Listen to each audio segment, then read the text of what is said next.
Donc, bonjour tout le monde. Donc, hier, nous avions débuté l'étude du SDK Flutter pour le développement d'applications mobiles. Bon, je vous ai montré à peu près un aperçu des éléments que nous allons quasiment utiliser tout le long du cours, bon, et que nous allons détailler. Donc, avec différentes parties que nous avons prévu de voir, telles que la structure d'un projet Flutter et donc les widgets de base que j'ai listés et que je vais relister tout à l'heure. C'était un peu intense. Voilà. C'est normal. Au début, c'est un peu déroutant puisque la forme de programmation diffère un peu de ce que vous avez l'habitude de voir. Où vous avez ligne par ligne. Ici, c'est comme la programmation avec React ou React.js. Ce sont des blocs de widgets qui sont formés à l'intérieur, on met d'autres éléments. Mais c'est normal des fois la première fois. Vous allez voir que entre hier, aujourd'hui et peut-être d'ici cet après-midi, vous allez vous habituer à ce format-là qui voilà, contient un certain nombre de choses assez denses. Donc ensuite, nous allons voir le widget matériel app, qui est un widget central, comme je vous l'ai dit hier, qui permet entre autres de définir le thème de l'application ainsi que la page qui servira de page d'accueil.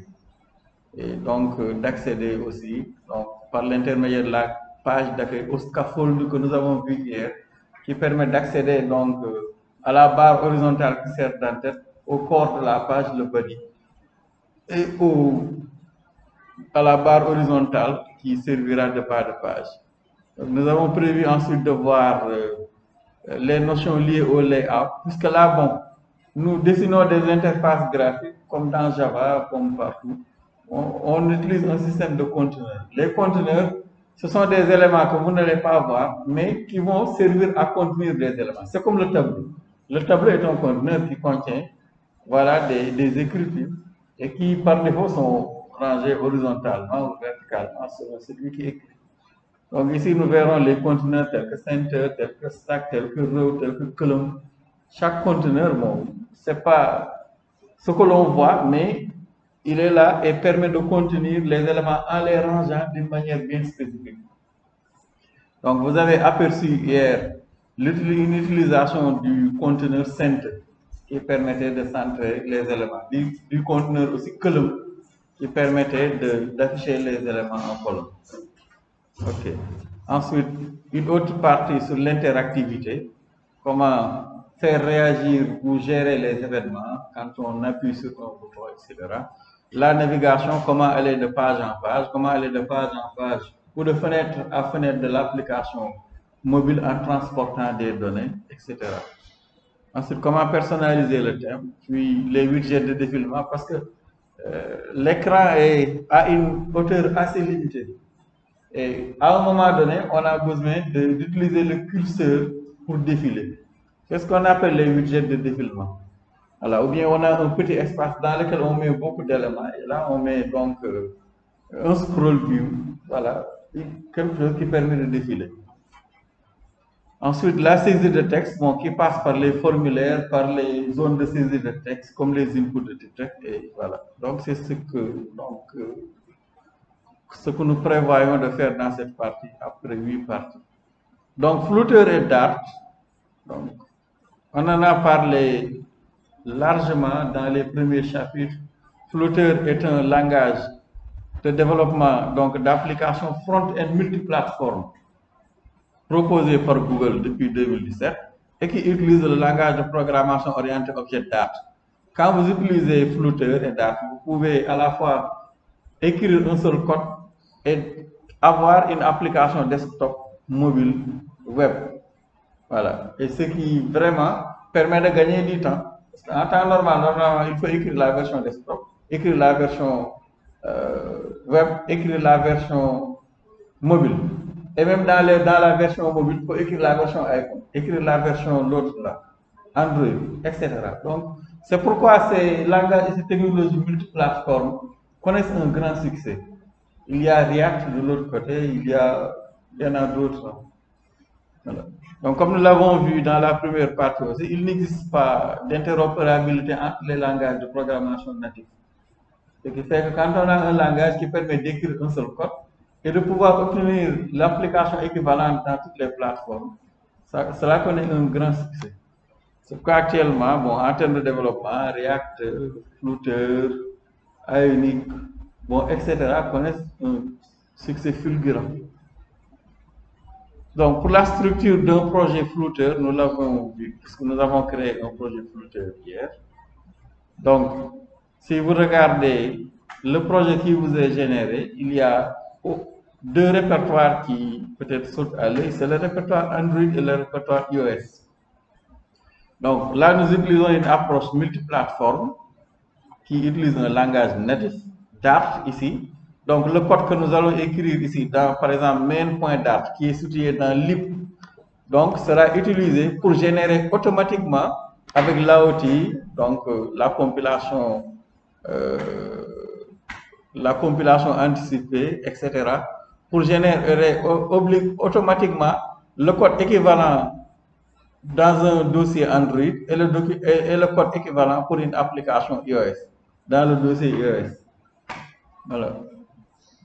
Ensuite, vous avez d'autres fichiers qui sont statiques, d'autres fichiers plutôt dans la racine de votre projet, comme pubsec.yaml, qui est un fichier de configuration, mais qui permet aussi de déclarer des ressources statiques comme les images, etc. Donc, que nous utiliserons. Mais le répertoire de travail que nous allons fréquemment utiliser, c'est le répertoire lib. Puisque c'est dans lib qu'il faut créer les fichiers Dart, pas autre part. Les fichiers Dart se créent dans lib. Et l'entrée principale, c'est le fichier main.dart et qui contient la fonction main. Et la fonction main avec runup va lancer un widget qui soit est stateful ou stateless. Donc, voilà. Et si vous regardez, donc, pour y revenir, l'application qui est générée, le fichier main.dart qu'il vous propose par défaut, il y a trois classes. Il y a la classe myApp, donc myApp qui est exécutée dans la fonction main avec runup. Ensuite, donc, dans myApp, si vous regardez, bon, dans le code, myApp va spécifier ici avec, donc c'est un widget stateless, c'est-à-dire qui ne change pas. Parce que ici, bon, la page d'accueil restera toujours la page d'accueil. Le thème en général ne change pas, etc. Donc, quand un widget est stateless, dès que l'on définit, ou bien dans la programmation, on sait que le widget ne va jamais se redessiner avec les interactions de l'utilisateur. Voilà. Donc ici, on a un premier widget matériel qui est stateless, qui avec build va permettre de construire avec matériel app, donc la fenêtre que vous avez, et une fenêtre avec le thème et la page d'accueil qui sera placée au niveau de la fenêtre. Donc, comme je vous le disais hier, c'est comme si Material App permettait, dans un premier temps, d'accéder à la fenêtre, à l'écran de votre téléphone portable. Voilà. Ensuite, là, une fois que vous utilisez Material App dans Build, donc il est stateless, vous spécifiez le thème, surtout avec thème data. Bon, nous y reviendrons dans la personnalisation, avec ici la densité de la voilà, ainsi que la couleur primaire qui est utilisée. La propriété nommée Home, l'attribut nommé Home de Material App permet de spécifier quelle est la page d'accueil. Et la page d'accueil ici est définie comme My Home Page. Et My Home Page est une classe qui est stateful widget. Quand un widget, une page est stateful, cela veut dire que en fonction des interactions avec l'utilisateur, on doit souvent redessiner la page. Par exemple, l'utilisateur peut saisir, ou bien dans le bouton que vous aviez vu là-bas en bas. À chaque fois que l'on clique, il va falloir incrémenter la valeur et réécrire à nouveau la nouvelle valeur. Donc, c'est comme si on redessine la page. En fait, la page change d'état, quoi, ne reste pas statique. Voilà. C'est comme, je ne sais pas, là, qu'est-ce qu'on a comme statique? Oui, le mur là, ou la peinture. La peinture est statique, ne change pas. L'état ne change pas. Voilà, ça va rester tel quel. Et là, on va dire que c'est stateless.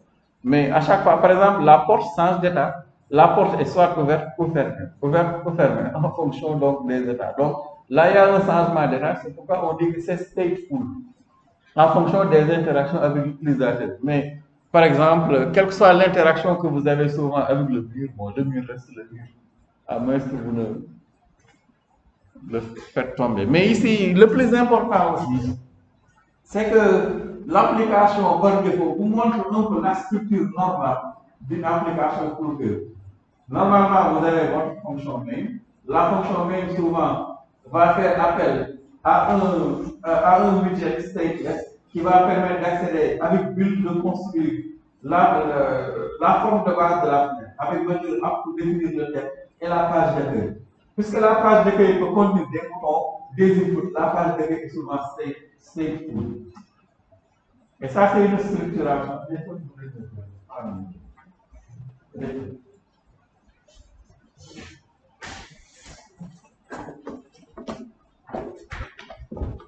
crois que c'est surtout la leçon à retenir, même si cela fait beaucoup de pas.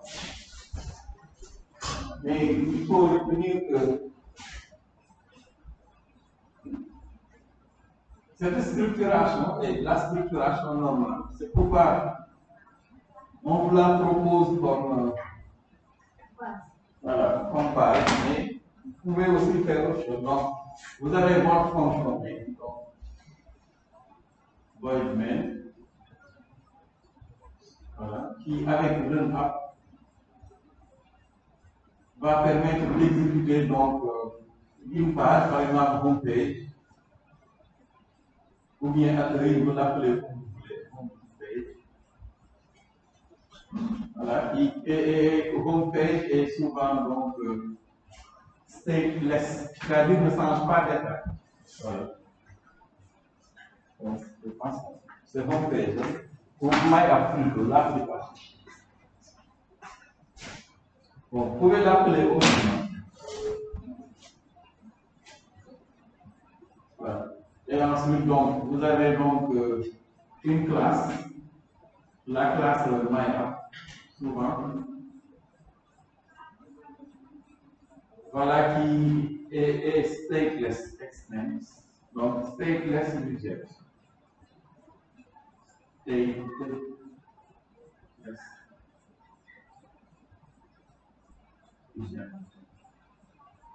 Voilà. Et quelque part ici, donc, my home page va permettre de spécifier ici avec Material App quelle est la page d'accueil. Ici. Donc, dans home page ici, on va utiliser Material App.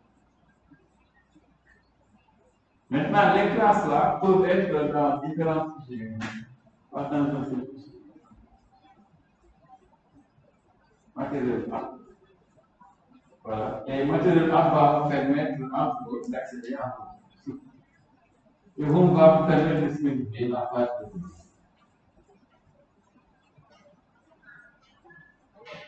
voilà. Et la page d'accueil est donc appelée stateful. Bon, il y a le titre. Ensuite, vous avez donc une classe. Page d'accueil, par exemple, qui est stateful. Bon, je saute l'extrait. Voilà. Donc, main qui donc affiche l'application. L'application qui au moins retourne Material App. Voilà. Et ensuite, Material App qui spécifie la home page, la page d'accueil. Et la page d'accueil ici va retourner un script, un scaffold. Et le scaffold va désigner l'écran. Donc, c'est comme si vous avez My App. Oui. Hello. Material App permet de spécifier la page d'accueil. C'est comme si Material App permet d'accéder à la fenêtre. Quand Material App accède à la fenêtre, il va dire qu'est-ce qu'on place dedans comme une page d'accueil. Home, avec la propriété Home. Et cette classe-là est stateful. Et pour définir maintenant le contenu de la page, il faut, comme une page, il faut la tête, le corps et le pied de page. Voilà. C'est comme si en programmation web, pour afficher une page web, il faut d'abord que j'accède à mon navigateur. C'est comme si Material App vous permet d'accéder à une page de votre navigateur. Ensuite, vous allez dire qu'est-ce que je vais placer devant. Il me faut placer une page HTML, head, body et peut-être footer, pied de page. Et dans ce cas, c'est Scaffold qui va vous permettre de le faire ici. C'est une structuration qui, il faut vraiment essayer de le comprendre, parce que ça va revenir. À chaque fois que nous allons écrire du code, cette structuration va revenir. Donc ici, pour revenir à cela, parce qu'il faut que vous compreniez bien, 3 classes. MyApp, c'est pour l'application au départ. C'est MyApp qui sera exécuté. Et MyApp qui va définir MyHomepage comme étant la page d'accueil. Et MyHomepage c'est simplement la classe qui définit l'état. Parce que c'est MyHomepage, l'état de la. Qui va définir l'état de la page. Avec l'ensemble des éléments qui sont affichés et comment cela change. Donc, regardez, au départ ici, vous avez la classe MyApp. MyApp est exécutée au niveau de la fonction main, par exemple, avec un app. Et MyApp ici est stable, cela ne change pas d'état. L'écran, bon, c'est l'écran. Voilà. Maintenant, au niveau de l'écran, avec build, on construit quelque chose ici qui s'affiche avec Material App, qui va définir le thème et la page d'accueil que l'on place là-bas. On pouvait aussi mettre ici New Scaffold directement, comme dans certains éléments. Maintenant, voici la page d'accueil, c'est un widget que l'on va définir, My Homepage. Et si vous regardez après, My Homepage ici est stateful. C'est-à-dire qu'en fonction des interactions avec l'utilisateur, My Homepage, cette page d'accueil doit se redessiner. À chaque fois qu'il y a une action, par exemple, je clique sur le bouton où il y a le plus en bas, j'incrémente donc le count, il faut que j'ajoute la nouvelle donnée. Ça pouvait être une saisie, quelque part, ou une barre de progression, beaucoup d'éléments d'interaction. Et là, c'est la structure de la page ici. Voilà, qui, avec la méthode phrase ici, donc spécifie l'état de la page. Bon, cela peut s'écrire aussi autrement. Vous verrez dans les et dans My Homepage State, va cette fois-ci utiliser la méthode build pour définir tout ce qu'il y a dans la page. Donc, ici, My Homepage State, tout cela, il doit le générer automatiquement. Donc, nous avons le compteur qui va permettre de compter le nombre de fois pour lesquels on a appuyé sur le bouton plus qui est au niveau de l'interface, de l'écran. Une méthode incrémentée count qui incrémente simplement ce nom, donc count plus. Donc, count ici est privé, devant. Ensuite, donc, vous avez la méthode setState. SetState est une méthode que vous avez vue tout à l'heure dans My Homepage. C'est une méthode qui est utilisée dans les widgets stateful et qui va automatiquement demander au budget courant de se redessiner pour rendre à nous compte du point de vue visuel de l'état actuel de la fenêtre. Parce que quand la valeur change, au départ c'est 0. Si je clique que c'est 1, si on ne redessine pas la fenêtre, donc le 1 ne sera jamais affiché. C'est parce qu'il y a une situation de alors on redessine tout le temps. C'est comme les premiers cinémas, malheureusement. Je ne sais pas si vous êtes assez mieux pour les avoir. C'était des clichés. On dessine quelqu'un qui fait comme ça. Ensuite, on dessine quelqu'un qui fait comme ça. Et pour faire le mouvement. C'est la même chose, malheureusement, quand on fait de la programmation graphique. En réalité, on redessine tout le temps. C'est ce qui donne l'impression qu'il y a des mouvements. Mais on redessine simplement. Ici, c'est la même chose. À chaque fois qu'il y a quelque chose de nouveau, il faut qu'on redessine la chose. Simplement. Et c'est cette stage qui signale qu'il y a une modification et qu'il faut redessiner un nouvel élément. Et quand on redessine, on prend en compte les nouvelles valeurs, les nouvelles couleurs, etc. Voilà, et ensuite vous avez la méthode build qui va permettre de placer des éléments dans la fenêtre. C'est comme un HTML, scaffold. C'est comme si je décris la police HTML ici. Il va permettre de mettre du contenu. Donc, scaffold permet d'accéder réellement au contenu en place. Et il y a toujours trois phases, l'entête, le corps et le pied de page. L'entête ici, c'est comme un barre, donc la barre horizontale qui est tout à fait sur la première ligne. Ensuite, vous avez le body, la première body de scaffold qui permet de définir le contenu. Et ensuite, vous avez donc le pied de page, que je vous montre après, comme vous naviguez et ensuite, là, on a simplement placé au niveau du scaffold un floating action button. C'est le bouton que vous voyez en bas, sur lequel, quand vous cliquez, l'écouteur en presse va dire que l'on appelle automatiquement la méthode incrémentée, qui incrémente le compteur et demande à l'interface d'accès de se redessiner. Voilà. Et là, bon, le floating action button contient simplement cette icône-là, qui est le plus qui permet d'ajouter les éléments. Donc, globalement, c'est la structure de base de l'application qui est générée. Mais retenez que souvent, on a la fonction main qui exécute votre application. Voilà, et que votre application utilise Material App pour indiquer quelle est la page d'accueil. Ensuite, votre page d'accueil, vous la définissez, c'est souvent un widget stateful. Maintenant, attention à ne pas mettre un widget stateless quelque part comme page alors qu'il y a des éléments qui sont dedans. Dans ce cas, vous ne verrez pas des changements dedans. Bon. Donc voilà pour cette partie que je vous ai expliqué tout à l'heure. Donc scaffold, c'est l'élément ou le budget qui va réellement définir le contenu. Et dans le contenu, vous avez la barre horizontale, le floating action button qui dessine donc le bouton flottant qui apparaît. Donc voilà pour la structure. Comme vous pouvez le voir, c'est simplement une imbrication de widgets. Voilà. J'ai par exemple l'université qui contient le CIA mythique, qui contient ce bâtiment, qui contient cette salle, qui contient, je ne sais pas, les tables et tout ce qu'il y a ici. Une imbrication, c'est ce qui permet de dessiner les choses. Donc, d'abord, vous avez Material App. Ensuite, Material App va permettre de définir la page d'accueil. La page d'accueil avec le scaffold va permettre de dessiner la barre. Ensuite, vous avez le body qui contient un conteneur centre qui contient donc une colonne et la colonne donc qui contient les éléments. On imbrique simplement.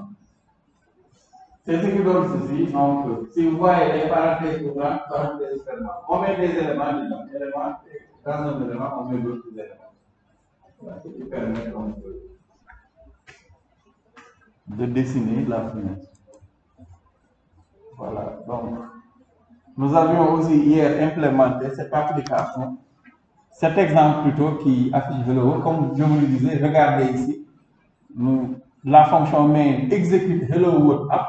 Hello World App, parce qu'ici c'est simplement un texte, il n'y a pas de changement d'état. C'est pourquoi on a déclaré directement donc un widget ici qui est stateless, qui ne change pas d'état, et qui contient donc directement la méthode build qui avec Material App permet d'accéder à la fenêtre. Regardez au niveau de la fenêtre, on a spécifié au niveau de Home scaffold. Donc une instance de scaffold. Bon, cette partie scaffold, comme tout à l'heure avec l'exemple de template de base, vous pouvez le sortir et le mettre dans un stateless, widget stateless ou stateful, et mettre l'instance de ce widget comme étant la page de texte. Bon. Et dedans, vous allez mettre là-bas scaffold, app, body. Mais dites-vous que tant que vous n'avez pas scaffold, vous ne pourrez pas avoir ce design-là et ce contenu. Vous pouvez aussi ignorer Material App, mais vous n'aurez pas le design qui est issu donc du langage de programmation matérielle de Google. Donc, c'est la structure. Donc, app pour la barre d'outils, donc qui contient un titre. Le titre utilise un widget texte. Les widgets, nous avons vu texte et rich texte permet d'afficher du texte. Sauf que pour texte, vous pouvez définir qu'un seul string pour toute la chaîne, mais avec rich texte, vous pouvez définir plusieurs strings avec texte sum. Nous l'avons vu hier. Et pour le body, ici, deux points, donc propriété ou attribut donné de scaffold, là, on utilise le conteneur center qui contient un seul élément. Donc, nous allons voir, center est un conteneur qui ne peut contenir qu'un seul élément. Il y a des conteneurs qui peuvent en contenir plusieurs avec child, donc child au pluriel, et d'autres qui ne peuvent contenir qu'un seul élément. C'est le cas de center. Voilà. Donc, qui affiche donc ici Hello World uniquement. Donc, il y a plus de 150 widgets. Donc, nous n'allons pas voir l'ensemble de ces widgets-là. L'essentiel de ces widgets, il y a des exemples pour l'essentiel, des widgets qui sont affichés ici. Donc, il y a des widgets de base, bon, que vous retrouvez généralement dans toute application, ou la majorité. C'est le cas d'AppBar, bon, vous avez vu tout à l'heure. Voilà, qui donc est un widget de material design, voilà, qui consiste à une barre d'outils, voilà, et aussi d'autres widgets comme tab bar ou flexible space bar que nous allons voir dans la partie AppBar. Vous avez aussi un widget de base comme scaffold, voilà, qui implémente la base visuelle de material design, voilà, la structure de base de material design, surtout en général l'AppBar et le body. Ensuite, vous pouvez mettre une barre horizontale en bas, un bottom navigation, navigator bar, quelque chose comme ça. Ensuite, vous avez le conteneur container. Container est un conteneur souvent qui est utilisé pour contenir un seul élément. Et ensuite, peut-être l'avantage, c'est que vous pouvez colorier le fond, mettre des marges gauche, droite, en haut, en bas. Nous allons voir aussi ce conteneur dans la suite. Ensuite, vous avez aussi le conteneur, le widget de base column. Column est un conteneur qui aligne les éléments en colonne. C'est quand vous lui demandez de placer plusieurs éléments, avec sa propriété child, vous avez un tableau de widgets que vous placez et il va placer le premier sur la première ligne, deuxième, etc. jusqu'à ce que voilà, tous les éléments soient placés. Ensuite, vous avez aussi row. Row permet de placer des éléments sur une seule ligne avec sa propriété children qui est un tableau de widgets. Donc là aussi, nous l'étudierons. Stack aussi, voilà, qui est un conteneur. Vous avez aussi icon, donc qui permet de placer une icône. Vous l'avez aperçu tout à l'heure ici. Au niveau du, voilà, icon qui permet de, où encore? Bon, ici, comme fils de floating action button. Donc, icon. Les images des icônes sont prédéfinies ici. Il suffit de décrire icons point et vous accéderez aux icônes. Ensuite, vous avez donc les boutons, raise the button, il y en a d'autres. Text, float logo, placeholder. Voilà. Ensuite, donc, nous avions hier implémenté cet exemple qui affiche au Sénégal, qui a permis de revenir un peu sur la structure de base d'une application Flutter. Donc, ici, directement, au lieu de créer un widget stateful ou stateless, on lui a demandé d'exécuter le code avec cent ici, le conteneur qui contient un fils qui est le texte qui affiche Hello Sénégal avec la direction. Voilà. Donc vous pouvez tout mettre dans la fonction main si vous voulez, mais il faut modulariser toujours un code. Ça permet à la maintenance, quand il y a des erreurs, de se repérer plus facilement. Donc void main ici, c'est l'entrée de l'application Flutter, c'est le point d'entrée, donc la fonction principale. Donc c'est la fonction principale qui est exécutée en premier et donc tout ce que la fonction principale appelle comme instance de classe ou etc. sera exécuté par la suite. Donc run app va permettre ici donc voilà d'exécuter et d'afficher une application qui utilise ici le conteneur sent, voilà, qui va permettre de centrer l'élément qu'il contient. Et ici, le conteneur contient comme fils ici le texte qui affiche Hello Sénégal. C'est pourquoi vous voyez, Hello Sénégal est affiché horizontalement et verticalement. Et aligné plutôt. Donc, ce widget-là, texte, permet d'afficher du texte avec surtout son style, hein, text style. Donc l'alignement aussi, vous pouvez le spécifier, la direction, comme nous l'avons vu hier. Par exemple, ici, on a changé le style du texte en mettant ici, en rajoutant à texte ici, la propriété style avec text style font white ici, bold, font size 30 et color donc deep orange. Bon. Quand nous allons l'implémenter,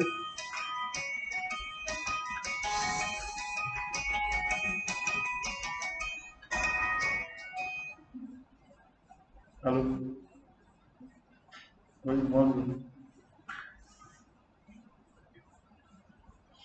Ah, ton examen est à quelle heure? Ouais, d'accord. Afin que je termine, l'implémentation.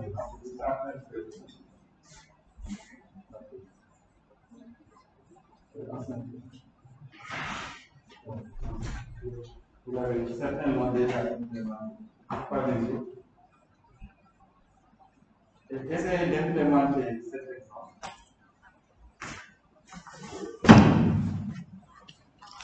Ça va vous permettre de mieux comprendre, au moins d'implémenter ces choses au moins une fois.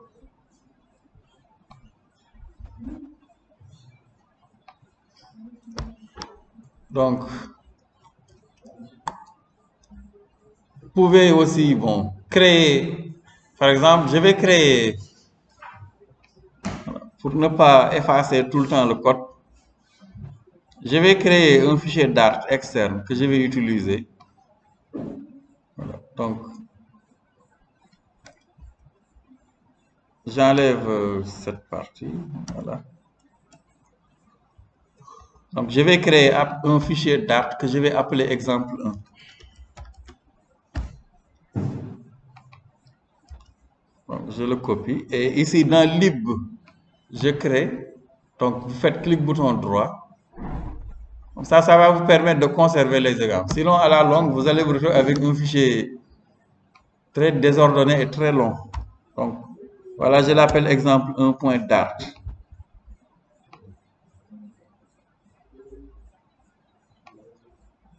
Voilà. Donc, je vais lui demander d'importer exemple 1. Oups. .dart.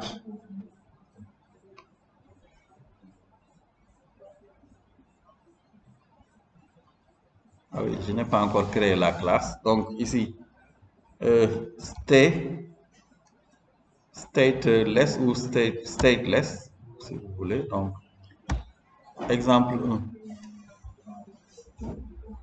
Ensuite, il faut importer les classes là. Oups, pas que pour tout le monde. C'est celui de Material Dart. Material.dart, voilà.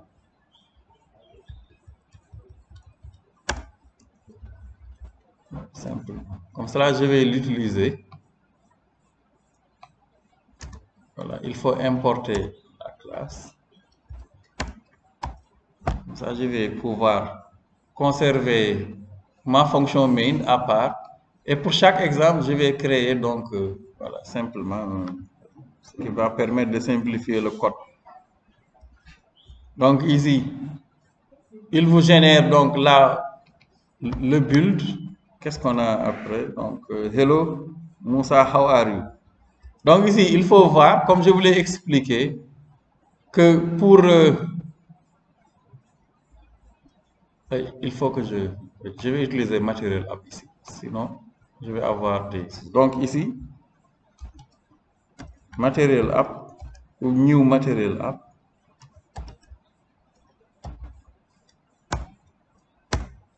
Voilà, et là, j'ai seulement besoin de la propriété Home.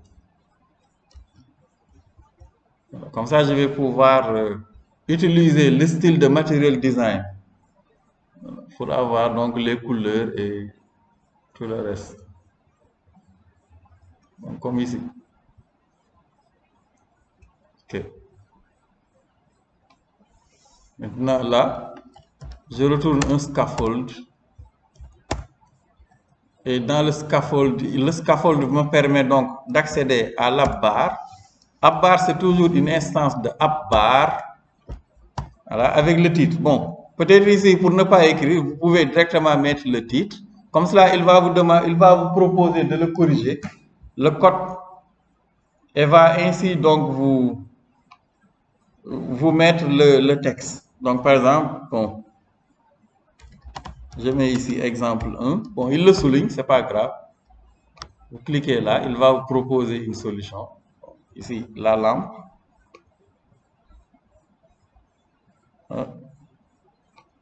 Je voulais qu'il me mette, mais ici, il ne me le propose pas. Donc, je vais mettre le texte. Donc, la propriété.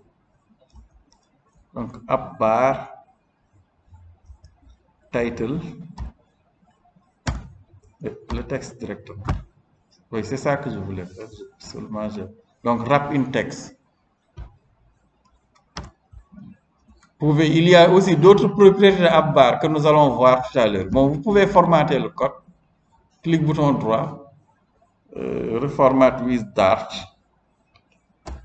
Donc, vous avez d'autres propriétés qui sont proposées. Action, pour placer des boutons d'action. Background color, si vous voulez particulariser la couleur. Donc, colors. Point deep orange, par exemple, etc. Donc, pour app bar, regardez ici la structuration. Là, on a simplement affecté app bar avec une propriété nommée, une instance de app bar, le constructeur. Mais le constructeur est utilisé ici avec des attributs nommés. Donc, l'attribut nommé title soit un texte pour le titre. Pour la couleur de fond, donc aussi une des propriétés de app bar. Propriétés nommées. Et il y en a d'autres qui sont optionnelles. Donc, vous pouvez ignorer. Donc, je vais exécuter le code. Comme cela, on pourra voir au fur et à mesure que je vais taper le code. Voilà, les changements qui s'effectuent. Regardez le choix surtout que j'ai fait. J'ai déclaré dans mon fichier main.dart ici ma fonction main qui exécute avec material app ici qui lui indique quelle est la page d'accueil. Exemple 1. Exemple 1 est dans un fichier Dart que j'ai nommé exemple 1 qui contient le widget stateless exemple 1. Bon, j'aurais pu utiliser un widget stateless ici et retourner un widget qui soit stateful, comme l'exemple, le premier exemple du template avec my app et page d'accueil. Bon. Ici, puisqu'on affiche du texte, je ne me fatigue pas avec outre mesure avec les widgets avec état, puisqu'ici il n'y a pas de changement d'état pour le moment.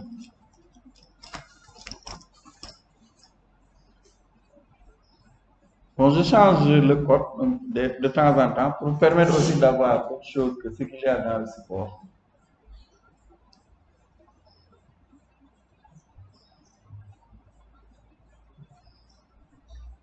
Bon, en attendant que cela se termine, regardez aussi au niveau de scaffold, donc j'ai fait CTRL-clic.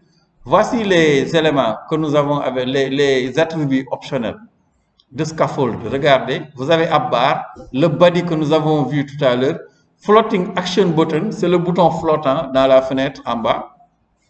Drawer, c'est le menu qui s'ouvre. Par exemple, quand vous utilisez Gmail dans votre téléphone portable, là, le menu là qui s'ouvre quand vous faites glisser dans le coin là, ou bien quand vous appuyez sur les 3 barres, 4 barres horizontales. Voilà, c'est ça qu'on appelle un drawer, nous le verrons. Et il y a différents drawers, drawer, end drawer, etc. Bottom navigator, bar, c'est la barre qui se trouve en bas ici. Comme par exemple dans cette fenêtre, cette barre là qui affiche les 3 options là. Ensuite, vous avez bottom sheet, donc nous verrons. Background color, c'est la couleur de fond du scaffold. Ensuite, vous avez d'autres options qui sont là et que nous verrons après. Voilà. Donc, ne modifiez pas le code que vous aurez ici dans les bibliothèques. Donc, vous les fermez. Voilà. Donc, je vais rajouter le corps. Donc, il faut faire attention ici. Il faut voir quelles sont les limites. Et là, vous allez, après la fermeture de appbar, pour mettre la propriété body. Voilà. Et vous voyez, donc, l'affichage qui va se faire. Voilà, donc, la propriété body.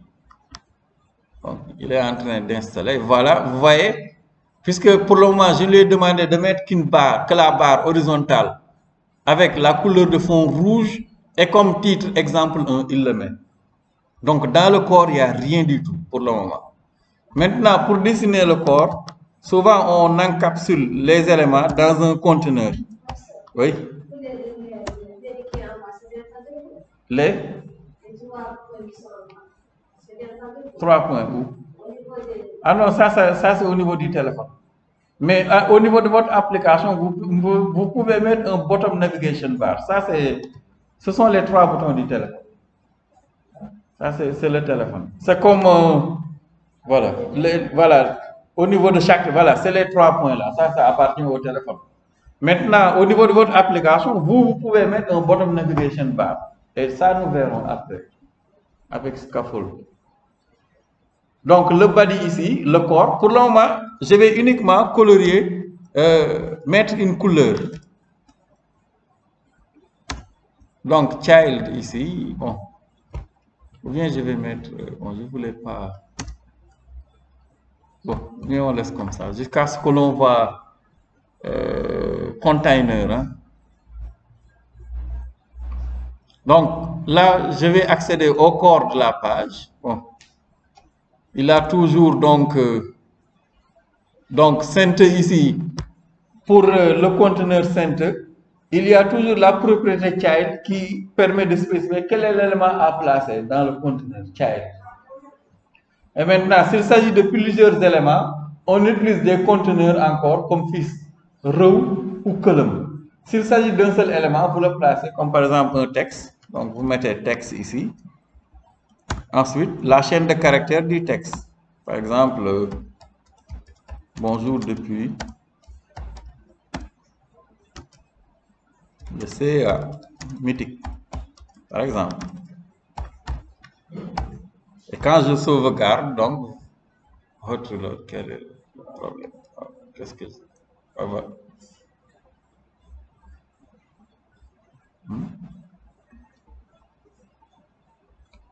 Vérifie. Import, j'ai un problème. Date HTML, est-ce que je l'ai importé? Je me suis trompé dans cette import-là. Je n'utilise pas Dart HTML. Not found Dart HTML. Exemple 1. Ah oui. Il n'y a pas de Dart HTML ici. Pourquoi je l'ai importé? C'est pas voilà. Je me suis trompé tout à l'heure en important Dart.html, la librairie. Donc voilà pour ce texte-là qui s'affiche. Maintenant, pour l'élément ici, texte, il y a aussi d'autres propriétés que vous pouvez rajouter avec text style. Donc, si vous faites CTRL espace ici, oui, il y a texte, voilà, CTRL espace. Voici les propriétés de texte. Donc, vous avez toutes ces propriétés et surtout la propriété text align qui permet de spécifier comment aligner le texte. Donc, text align vertical, texte, bon, etc. Donc, là aussi. Donc, texte, voilà. Donc, le widget texte, vous avez l'argument style donc, qui permet de spécifier le style d'abord. On verra les autres. Bon, je vais aller à la ligne. Et pour spécifier le style, vous avez texte. C'est une instance de text style.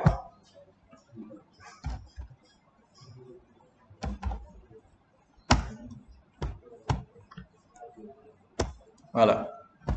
Et text style ici, vous avez plus CTRL espace, vous avez la couleur de fond, background color du texte, par exemple colors.amber, pour que ça soit vraiment jaune. Vous voyez, le texte a une couleur de fond.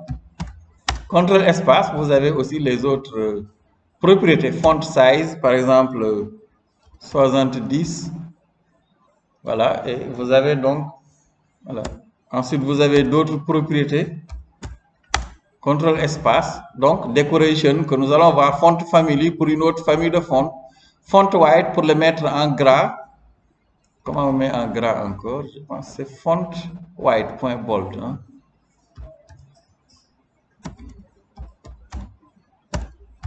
Point bold. Voilà. Et beaucoup de propriétés que vous avez. Vous voyez, c'est en gras. Ensuite, bon, vous avez toutes ces propriétés. Bon. Font family, font style. Voilà. High, letter spacing, l'espacement des, voilà, des caractères, shadows, l'ombrage, etc. Pour tous ces éléments-là, vous pouvez retrouver des exemples. Bon. Maintenant, si vous voulez, ici, on se rend compte que le texte n'est pas centré. Je me demande même pourquoi le texte n'est pas centré. Là, j'ai mis un...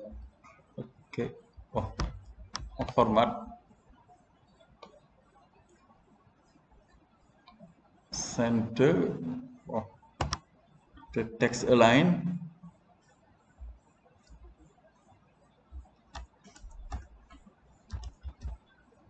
Text align.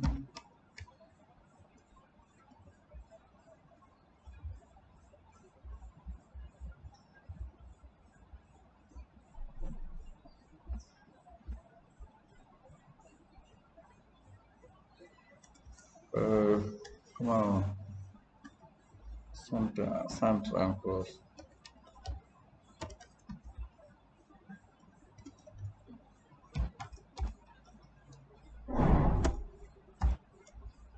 Voilà, point centre, non, il n'accepte pas.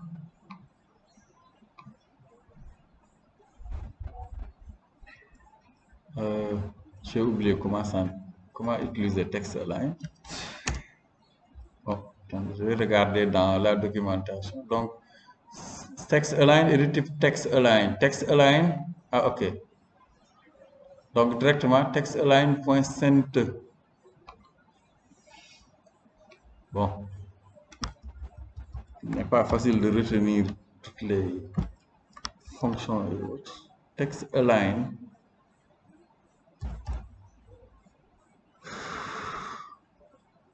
Ça, c'est vertical hein, ou horizontal. Je veux le centrer suivant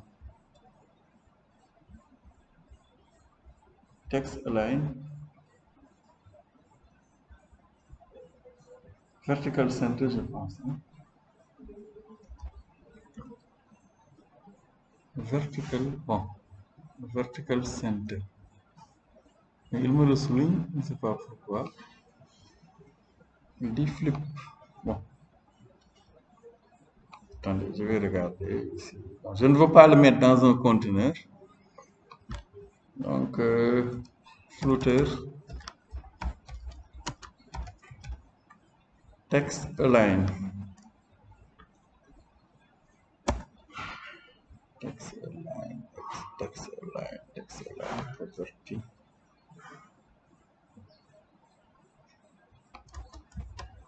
Bon, directement center.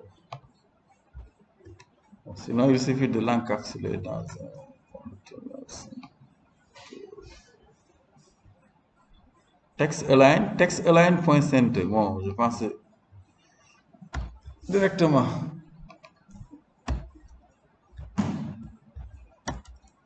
Oui, ok. La propriété center que j'ai vue, voilà. Et là, le texte est centré. Bon, vous pouvez aussi mettre start. Dans ce cas, je pense qu'il va le mettre en haut. Oui, sur la ligne plutôt. Donc, au début. Ou bien end, il va le mettre à droite, etc. Left, right aussi donc, sont proposés. Voilà. Mais pour le centrer, donc, text align point center. Voilà. Propriété de text align. Je pense que je les avais aperçus pourtant tout à l'heure. Left, right, center. Donc, qui est une énumération, ou bien justify. Et là, il va justifier le texte. Donc, justify pour justifier le texte. Voilà. Et là, le texte est justifié. Voilà. On peut aussi placer d'autres éléments. Donc, ici, pour le moment, un seul texte. Donc, vous voyez, donc, voilà. Bon, je pense qu'on va se limiter là et ne pas, pas compliquer davantage le code. Oui. Un gros texte. Un texte, oui. Non, non, non. Quand le texte est très long, ça va déborder. Il y a des éléments, bon, nous allons voir après, qui permettent de l'adapter à l'écran. Là, nous verrons tout à l'heure un élément rapidement. C'est bon? J'espère que vous comprenez le principe. Hein? Hein? La fonction? Main, ok. Anglais, la fonction c'est main.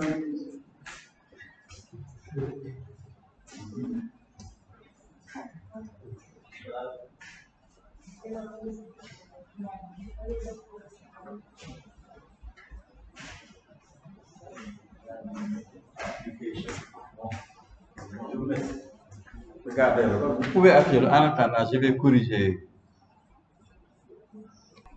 Donc, vous avez une alternative qui vous est proposée à texte, rich text. C'est comme vous l'avez vu dans le code ici. Voilà. Nous avons un et un seul style que nous utilisons pour voilà, un seul style pour un seul style pour le texte. Alors que peut-être bon, il peut y avoir une application où l'on veut appliquer un certain style pour bonjour, un certain style pour depuis et un certain style pour c'est mythique. Voilà. Pour cela, on utilise rich text. Donc, rich text est un widget, donc flotteur, qui permet de créer, voilà, du texte ou d'afficher du texte avec des styles différents. Pas avec un seul, voilà, un seul style. Donc, pour cela, on utilise donc TextSpan, un attribut de rich text, voilà, qui va permettre, avec ses propriétés text, style, children, de définir donc les styles. Par exemple, ici, regardez, au niveau de cet exemple, donc pour afficher le texte Hello Coder Flutter, on a ici mis comme fils du center, donc du conteneur center, ici directement rich text au lieu de texte. Et pour subdiviser les éléments, on utilise des textes span. Donc, vous avez une première partie ici, texte span, qui affiche le texte hello avec donc ce style. Donc, font size 30 et color black. Ensuite, le texte span a plusieurs fils ici, donc un tableau de fils ici, de type texte span, qui est le premier texte span, et le deuxième texte span, qui ont aussi leur propre style. Voilà. Et pour chaque style ici, on a un texte style, la couleur, qui est donc particularisée ici, la couleur, et donc la taille de la fonte. Texte span. Donc, même exemple que tout à l'heure, mais bon, avec une variante suivant donc les éléments du texte pour appliquer un style différent. Rich text.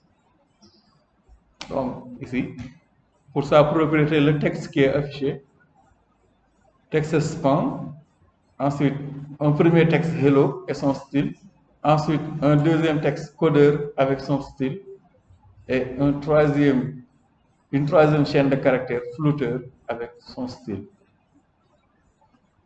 Donc, rich text.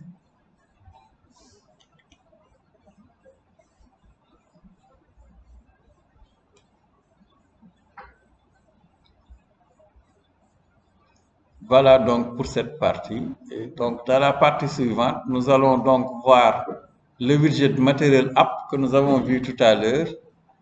Voilà. Là, on vous dit que la bibliothèque matérielle, donc qui propose un langage qui permet de faire le design des interfaces graphiques, implémente des widgets qui suivent les principes de material design. Et lors de la conception de votre interface utilisateur, vous pouvez utiliser aussi les widgets de Material App ou bien il vous propose des widgets de Cupertino et d'autres. Donc vous pouvez aussi les mélanger. Mais sachez ici que Material App particulièrement va vous permettre de définir le thème de votre application, mais aussi d'accéder aux autres éléments qui peuvent permettre de placer la page d'accueil. Et dans la page d'accueil, avec Scaffold, vous structurez votre page.